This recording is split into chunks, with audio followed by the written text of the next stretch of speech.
We have a slew of Browns topics for you today, including practice sessions, injury reports. We have draft capital conversations. There's just a ton of stuff creeping out on this Wednesday. So we're going to pass it all along to you, including some FanDuel odds for Rookie of the Year, which have a Browns player right in the middle of one of those races.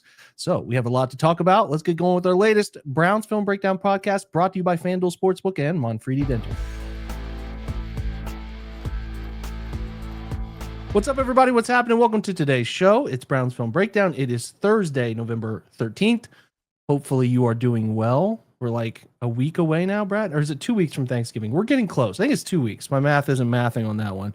So we got a little time, but I always get excited for some Thanksgiving, man. Yep. Can't wait. Love that holiday. And we're counting down the days behind the calendar on that one. We listen to a lot of like just little things that you guys talked on yesterday's show, you and Peter, about some different topics, Deep Podesta, stuff like that we don't need to revisit, but it's just like a bunch of little things kind of coming out and interesting nuggets around either the draft or some things internally. And I think we want to hit on those, kind of like a potpourri of sorts, just a bunch of different little nuggets of information that I think are worth discussing that don't necessarily take up a full show. So let's start with everything we know from Berea, which is a pretty quiet day around Berea, actually, but I want to give you the injury report. So we have on the Brown side, new names like Jerome Baker's dealing with an Achilles, Isaiah Bond's still dealing with a foot. We have a bunch of injury or non-injury guys on the rest side, Njoku, Batonio, Myles Garrett, Denzel Ward, all the guys that you would expect. Then we had some others. Carson Schwesinger now is no ankle designation, just a shoulder. So apparently, like Kevin said, he does have Wolverine blood, that regenerative tissue, all that stuff, gets himself healed. Harold Fannon's on there with a hamstring again. That's a continuation from last week, but he was able to play through it. We'll keep our eye on that. And then a glute for Cedric Tillman is up there. So there you go. We'll see. Those guys are all limited. The only DNP that we saw was Alex Wright with a quad, which is a bummer because they need him. He's good. He's playing good football. So hopefully Alex is able to go on Sunday. And a reminder, because I had forgot this, maybe you guys are smarter fans than me, it is a 4:00 kick on Sunday. It is not a 1:00 kick. So buckle yourself in now. Tell the wife, tell everybody you need to tell that you will be occupied at the 4:00 hour instead of, it's going to be dark during the game at some point, quickly into it. Feel like a primetime game. Indeed. Very much so. For the first time all year. It might be the only one all year, because the only one without another designation is the Bengals in week 18. And I think we know where that one is headed. So there you go. Ravens side, Rashad Bateman not practicing with an ankle. Justice Hill not practicing with an ankle, a toe for him. Marlon Humphrey with a finger is not practicing. And then the biggest one is that Lamar Jackson has popped up with a knee issue. And I mean, John Harbaugh, doesn't seem to think it's a big deal. I mean, I don't know. We'll see. It changes a lot if he doesn't play. And a DNP is a significant thing. Isaiah Likely is limited with a hip. Keaton Mitchell is limited with a knee. And then Malachi Stark's limited with a knee as well.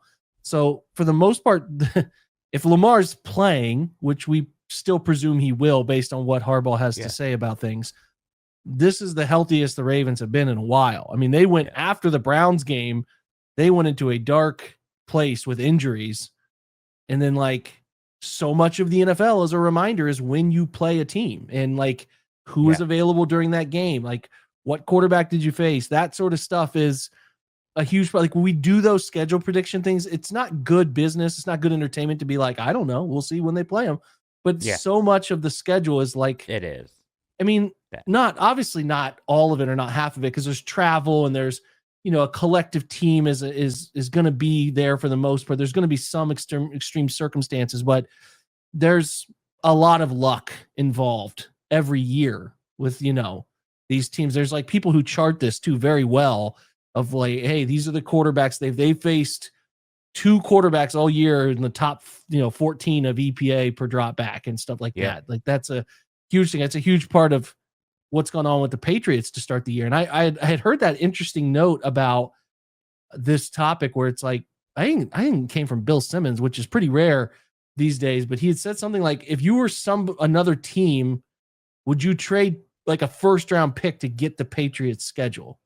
And it's like, that's interesting. You'd give up a That pick is to interesting. get the schedule, the timing of the teams they're playing and all of that. And I'm like, man, it'd be interesting if before the year you'd be like, all right, we'll swap schedules with you guys, but you got to give us a first and second in the next draft. It's kind of funny. I never thought of it that way, but it is a lot of luck on those things. So that's the injury report. There's nothing really else that came out of Berea today. Some practice stuff has gone on. I will say a quick little aside that if you hadn't noticed it, Adam Schefter just tweeted this like 3 hours ago that Bernie Kosar is really struggling with the liver transplant situation. He is undergone 2 aggressive procedures to stop some internal bleeding issues. So all the positive vibes this website and podcast and all of you listeners can send that way is a welcome thing for Bernie, who's going through it here. There was a transplant set up, but it's delayed because of these infections. So we will hope that there's some good news on that front soon. Yeah. Because that's scary stuff. Yeah. Don't like to hear that. We also moving forward, I think we got a slew of topics. I know you wrote down some of those, Brad. We can go through them. There was I think there was specifically one that I wanted to cover about Jeremy Fowler quote. Yeah, Jeremy Fowler wrote in his roundup of the AFC North. There was a little update on the vibe around quarter, because I think a lot of us presume, and I think you even said this yesterday, Brad, that I did. There's you feel like he's going to start. Shedeur is going to start the Vegas game, and I again think it's logical, but this is what Fowler had to say about it. Coming out of the week 9 bye, the Browns' plan was to give Gabriel a fairly long runway of games to evaluate what they have in him. But as we see with young quarterbacks and teams in transition all the time, those plans can change. The public pressure in Cleveland is mounting, but I simply haven't sensed that the Browns have been eager to turn to Shedeur Sanders. I think some people are starting to claim that this is like a Manziel Hoyer situation from back in 2014, where people were clamoring, why can't Johnny Manziel get on the field? Why can't he play? And it's understandable. Hoyer was playing really poorly by the time they hit I think they got to 7-4 and then lost a few games. And then it was like, hey, Hoyer's kind of leading the issues here. Why is Manziel that bad? Why can't we see him? We did come to find out that Manziel was that bad. Now, that's not to say this replicates itself, but it feels a little like that. I understand where folks are like, this is like a very similar feel, but that's also, I mean, again, that offensive staff was pretty good. That was Shanahan. That was McDaniel was around at that time. Those were some pretty good offensive minds in the midst of that season. Whereas here, I think that's kind of, I know we're doing a little hindsight on that because at the time, nobody could understand it, right, Brad? They're pretty pissed off. And you get that when the quarterback of Hoyer was playing that rough. But we can agree it would be pretty shocking if Kevin Stefanski and Tommy Rees turned into like Shanahan and some of those, extreme disciples. So it's fair to trust this group to evaluate it a little less, but it is a similar situation. I think we can admit that. Except for there's nothing to lose in this situation. They had they were 7-4 and competing for a playoff spot. I can't remember. They went into that Cincinnati game. Were they? I know they got to 7-4. Let me look this up while we're on the pod. No, you're right about that. There was something on the line at that point. They did get to 7-4 after they beat the Falcons. Then they lost to the Bills and they were really rough in the passing game. Then they lost to the Colts and Hoyer threw for like 130 yards. And then I still didn't want to give up on him. I did not either. I didn't care as much as I do right now, obviously, about it as closely dialed in. But I was like, this seems like a very abrupt bad move. Yeah. And then they played the Bengals, and that's when Johnny started. And I think he threw for like 54 yards in that game, if I recall. Now, we know what we know about Johnny now.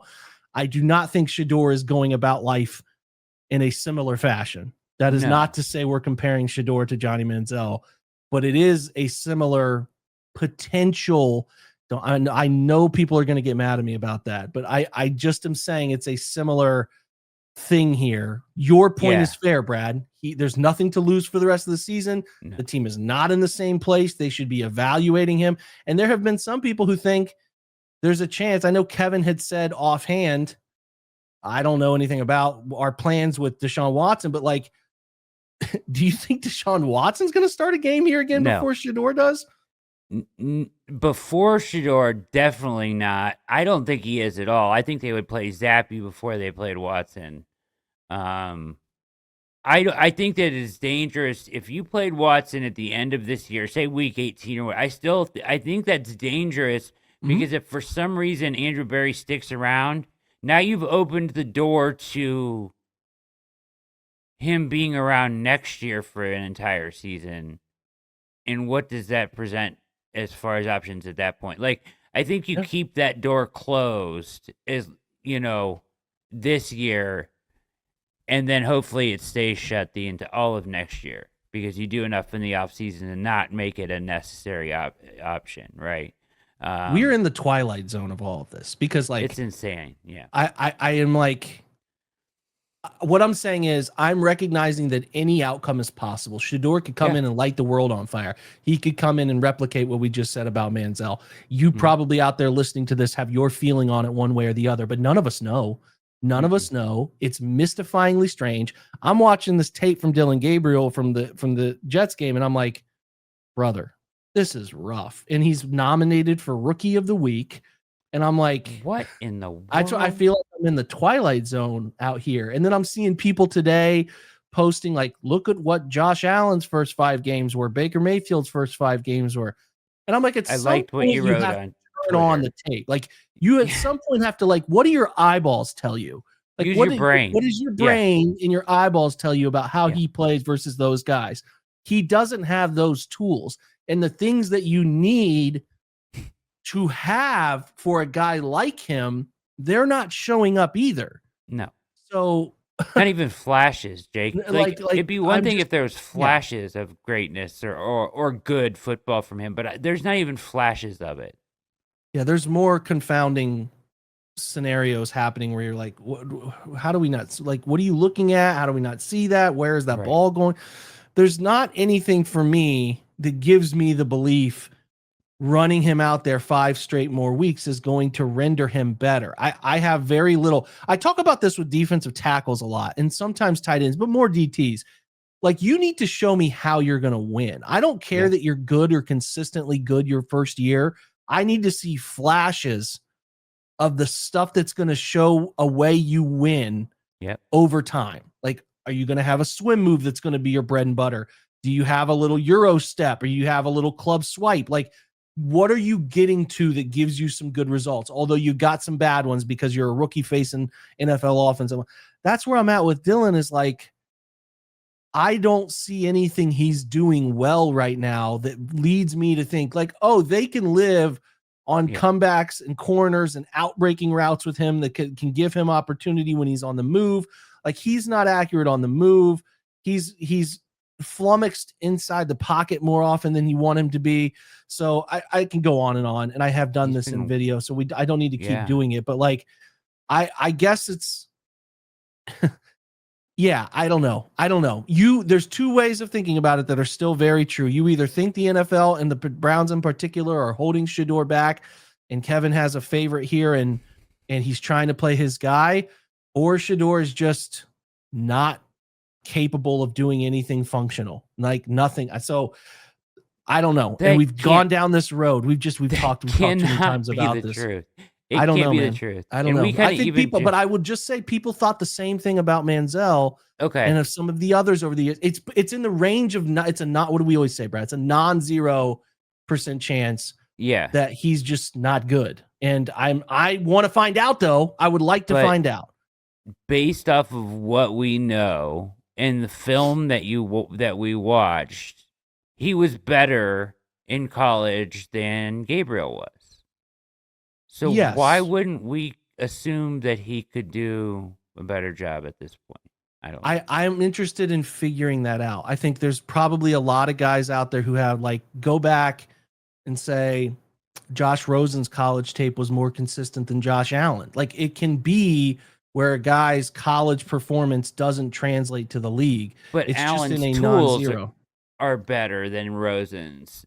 That's not the case here either, though. It's not like Gabriel has these elite tools that are better than. I could find like 100 different examples of guys who in college, like go back, like Blaine Gabbert is another one. Like the guy has all the tools, or what. I'm just saying, like there's a chance he hasn't shown them anything. I think if we're gonna live in the world where we think he can't, he's being screwed, like they're holding him back, they're not giving him an opportunity, I think it's still just a thing that we have to recognize that he could just not be very good. And I would just still like to find out. I don't even care what the preferenced thought going into a Shedeur start or what's going. I don't care how you feel about him. I don't really care about how I feel about him. Doesn't matter. I want to know. And the only way I know is if he plays. Right. So I would prefer, even Manziel got to play. So I would like to know. Couldn't it be just not, I mean, anti, conspiracy theory here. Couldn't it be just, hey, we're going to give Gabriel this amount of games and 100%. We're going to try to give him as much as we can, no matter how good Shedeur looks, because at this point, winning doesn't appear to be the end all be all.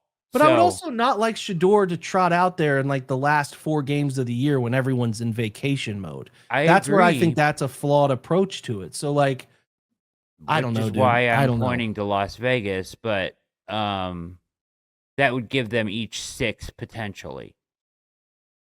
Yeah, the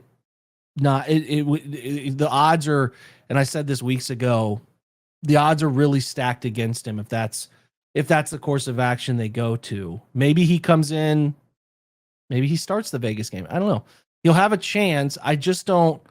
I just don't love the chance. I mean, because like at the last few games are, they play the Bills and then they play the Steelers again, who will be in contention. And I understand those are both at home, but like, I'm just saying a run like Gabriel's played some tough games too. So I know, but the point being that those are in the middle of when your guys are still in the belief that there's a season in front of them. It's different when you're 3-10. You know what I mean? That's all I'm saying. To be fair to Shedeur. Yeah, that's not fair to him. There's a little bit of that, but listen, the league's not fair to 5th round picks in general, 4th round picks, 3rd round picks. No. These quarterbacks who were picked after the first 2 rounds, in reality, most often you're coming into like circumstances that are not built for you. So hey, if he overcomes, nothing happier for me than to say the Browns have a quarterback that looks pretty good. That's good for everybody. It's good for the team. It's good for our business. I want that. I just am like trying to recognize every angle possible here as we sit here, and I don't know. I feel like we've been scratching our head here for like a month and a half. Yeah. So last comment on this, and let's get off of it. But Fowler's point is taken. I think you can kind of take it a couple different ways, but him, recognizing that the public pressure is mounting, I think is one thing too. Along with the fact that they have shown no indication to him that they want to do that. We'll see. I think they're gonna have to at some point. Well, even Jimmy said they have to at some point. I mean, Haslam flat out said we've got to see both guys, right? This year. I would be absolutely dumbfounded if he didn't play all year. I wouldn't have ever expected that to be the outcome. Right. And based on where the year's going and what they have looming in terms of their next decision at the position, it would be irresponsible to do that.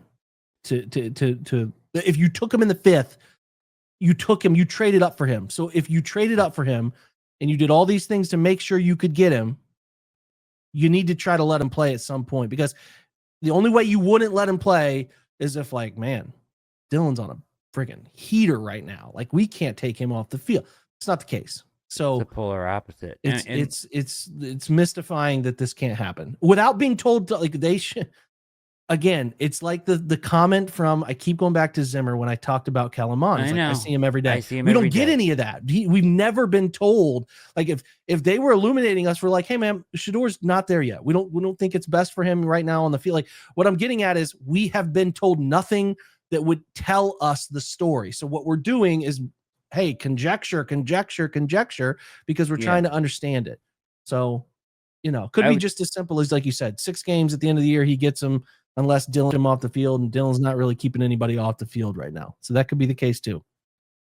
Yeah, I feel like they wanted to give him an X amount of games and he could earn more, and I just don't think he's going to earn more. So No, that's kind of where I'm at. Him getting to like 250 yards organically, Dylan, right now is like it's the hardest thing an NFL team could do. It just isn't. Yeah, It's not feasible. this is probably going to make some people angry, but the thing for me about Shador is like you have to see him. Like you said, it's irresponsible not to, because you know you're going into the offseason to probably select a quarterback, right? And or at least potentially Yeah, swing seriously big at a entertaining it. Yeah. quarterback.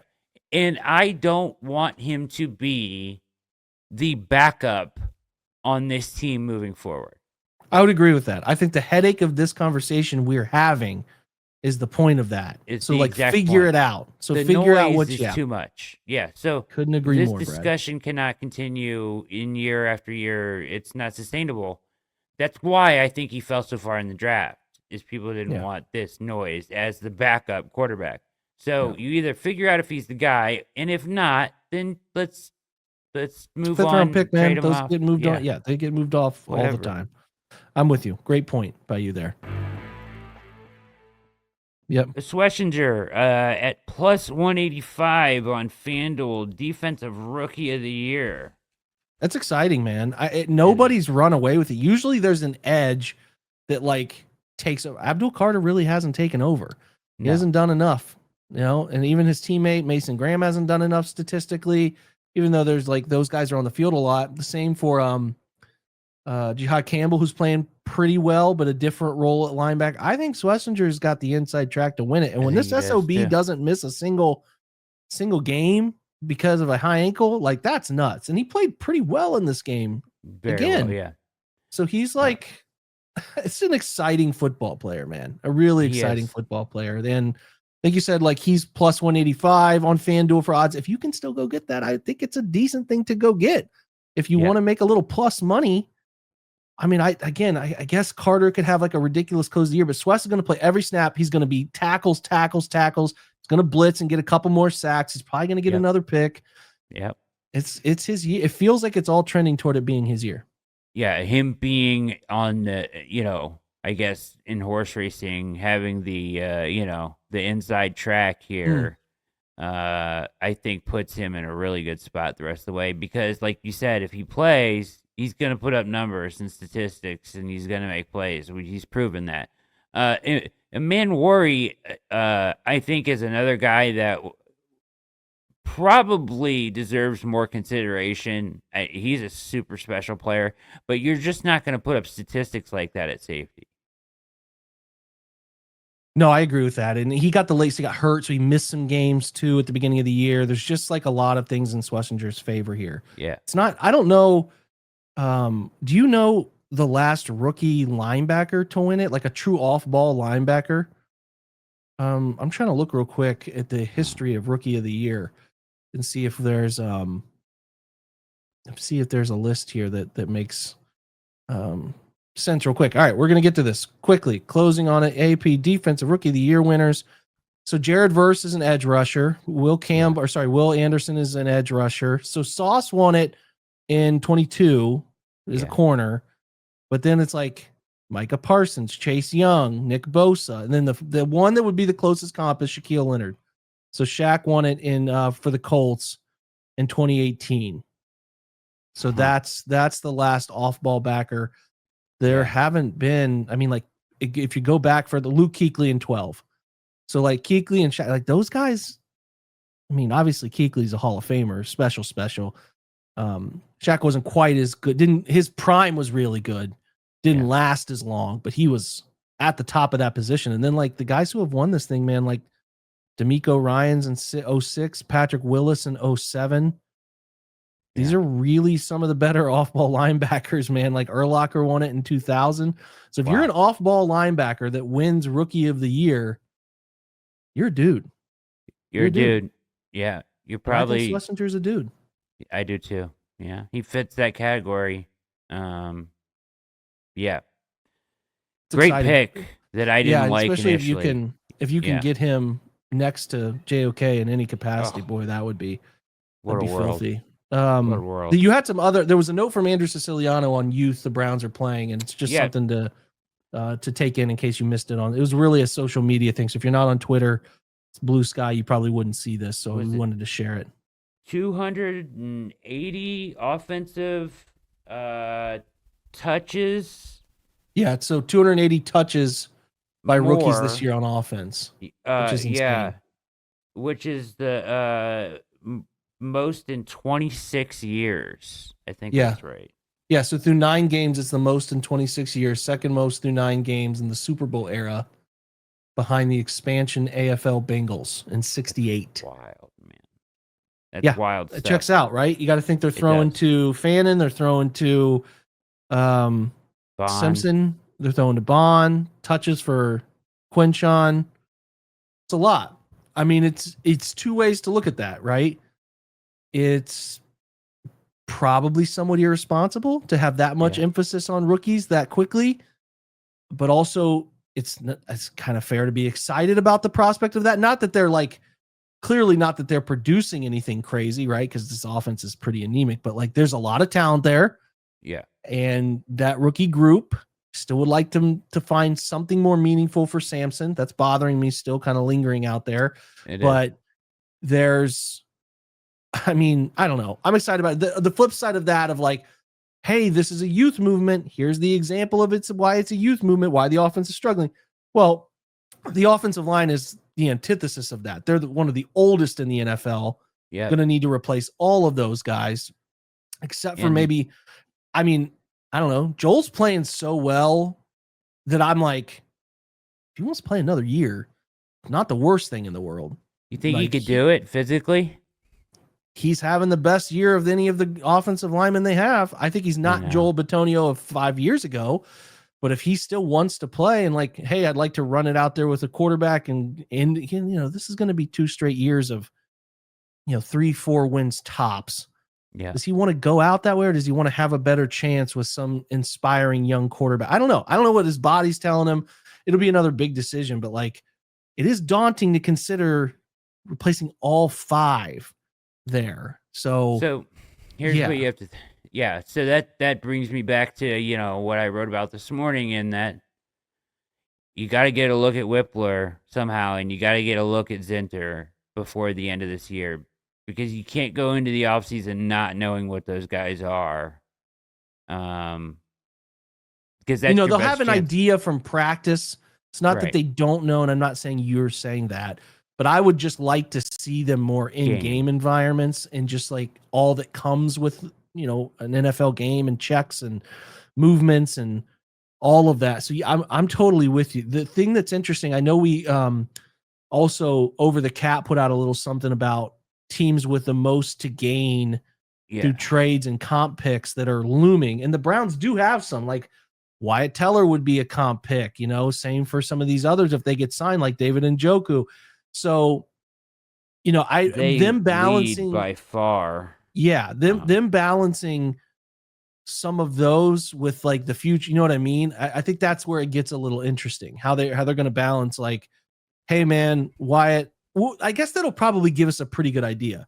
If they take Wyatt out by the end of the year and give somebody else some run, it probably tells the story on a long-term relationship, because it's funny that these guys have always gotten hurt. It's somewhat one of these 3 have always done. And this year, they're all healthy. They're all playing, and they don't miss a single snap. Whereas it's kind of been a natural thing to have a chance to view some of these young guys through the scope of injuries that just have always hit the 3 of them. But through 10 weeks now, they're all pretty healthy, not functionally playing as well as we would like collectively. But that was going to be my question for you. It's Teller, Pochich, are either of them playing well enough? And I don't think they are, I would assume, to justify extending and making them the one piece you keep. I think I would try to keep something alive with Joel. I wouldn't be stunned to see them try to make Jack a veteran swing tackle for them. Maybe. Because I don't think Jack is going to land based on how he's playing a starting gig somewhere else. So I wouldn't be sort of shocked if at this spot where he is in his adult life. I'm pretty sure he has kids. Want to keep him in the area. It's relatively close to where he went to college. It's not that far away. If there's an opportunity to keep him around at a team-friendly swing tackle sort of deal. But yeah, man, I mean, it's hard to replace that many people in an offensive line in one off season. And but you can't really count on DeWand. No, he's back. He'll be on the roster, and you'll see what's up. But can't count on him. Can't count on him flat out. Maybe a depth piece, right? Correct. I guess. Yeah. That's where I land too, man. So yeah, I mean, it's just like some little things that came out. The Browns' opportunity to have the comp picks is noteworthy. They're going to have between their picks and picks they've traded for. Yeah. They're going to have a lot of ammunition in this draft, more than most other teams. Even though there are 2 other teams now that will have multiple first-round picks, the Browns have a slew of those mid-round picks to sort of play around with. And obviously you have a chance to add some more with those, veterans that might hit the open market that could go to some other team and get them a pick back. So we wanted to touch on that. Using the